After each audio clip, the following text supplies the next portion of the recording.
Hey, what's up guys, Radku here, back with another Yu-Gi-Oh video, and today is going to be an update to Sky Striker. Now, even though I don't like this deck a ton, it's still a really good deck. It gets a lot of wins, and it has a ton of representation right now, which is why I thought it was a nice chance to update it. So without further ado, let's jump right into the list. Starting things off, I played 3 copies of Sky Striker Ace Ray, and 2 copies of Rose. These are your basic starter cards. Ray is easily the best one because it has an easy combo with Area 0, where you can tag out and not have to really pay the cost anymore. But that in turn allows you to do really cool combo plays, as well as easily being able to pop off and get more advantage. I played 3 copies of Ash Blossom, 3 copies of Ghost Belt, and 3 copies of Valor, as well as 2 copies of Imperm. This is a pretty standard hand trap lineup. I wanted to play more hand traps, but honestly, some of the stuff I just really didn't want to cut. And the Valor is mainly just for the Selene plays, but you could easily cut that engine if you wanted for like a Utopia double package, but I figured this was better in the long run. So that is it for the monsters. Going into the spells, I played 2 copies of Mystic Mine and 2 copies of Area 0. Mystic Mine is amazing in this deck, and Area 0 is really good, again, in tandem with Ray, as well as the fact that it gains you advantage, and if you hard draw into Metal Foes Fusion, you can use this to go +2. I played 3 copies of Sky Striker Mecha Widow Anchor, and 2 copies of Shark Cannon. This is pretty standard with Engage to 1. I wanted to play 3 Shark Cannon because of how good it is against the Tri-Brigade matchup, but honestly, 2 is fine. Widow Anchor is just an awesome card, both going first and going second. Honestly, you could just set it, steal an opponent's monster, and then they can't do anything, or you can activate it, steal their monster, and use it for link plays. I played 2 copies of Afterburners and 1 copy of Eagle Booster. I decided to cut the Jam and Waves because honestly, that card isn't very good. The only reason people play it now is because it's a non-targeting destruction, but honestly, it's not super important. I play the one Eagle Booster just because it can help you grind out certain turns. It's honestly really good, and it just gives your monsters protection. It can be the difference between winning in a turn or losing that turn. And then I played 1 copy of Metal Foes Fusion just because of the Foolish Goods package.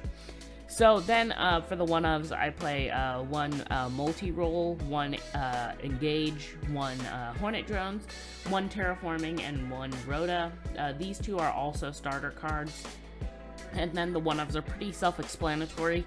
You gotta play these. These cards are 1, what help you in the grind game, and 2, engage is engage.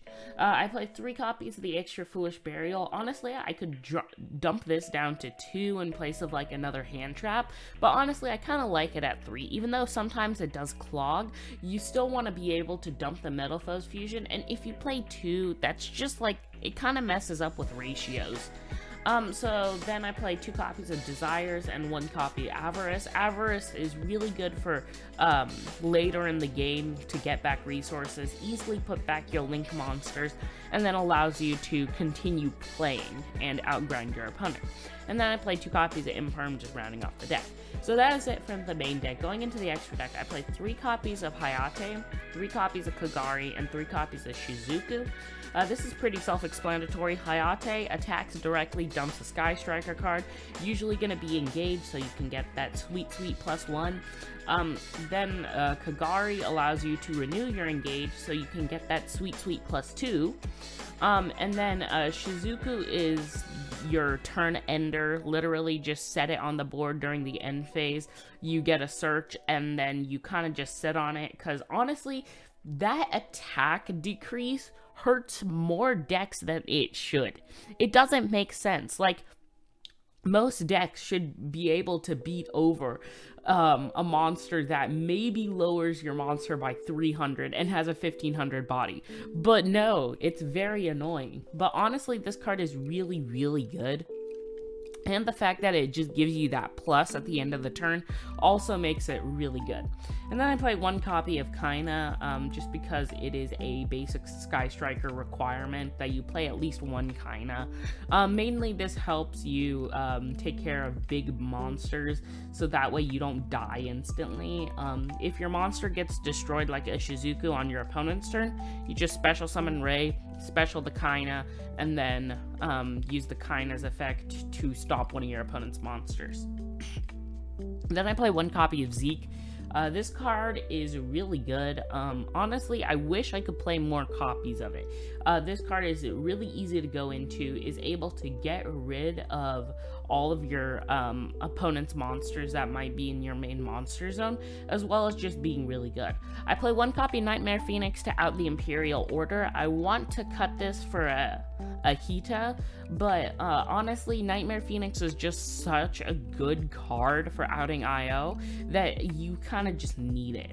And then I played the Selene engine, one Hulk, one Selene, and one Access Code Talker. Now, let me explain something. So the Hita allows you to special summon stuff like Ash Blossom from your opponent's graveyard, which is really good, especially since you can easily make it with Kagari. But the reason I decided to completely cut it is because usually you have to commit to your normal summon that turn. So you could just normal summon Ash Blossom or any of your hand traps, and then you have the tuner that you need. Even though it's less consistent, I still really wanted to keep that Nightmare Phoenix in, so that way I can still out the IO in order to, you know, play the game. So yeah, that is it for the extra deck. Since I don't have any combos to show off, I'll show off the side deck. I play 3 copies of Lightning Storm, 3 copies of Phantasme, 3 copies of Nibiru, 3 copies of Droll, and 3 copies of Lancia. Honestly, this is not really a good extra deck, or a good side deck, but honestly, I just kind of threw it together last second, because I've been grinding singles, lol. So yeah, that's pretty much it for the deck. Please like, subscribe, share, comment, let me know what you thought, and let me know if there's anything you would change about the list. Would you change up the spell lineup? I know I did leave out the Jammin' Waves and put in one more Afterburners, but I felt like Afterburners just accomplishes what Jammin' Waves wants to do better. Would you change up the extra deck at all? And yeah, that's pretty much it, and I'll see you in the next Yu-Gi-Oh video. Peace, guys.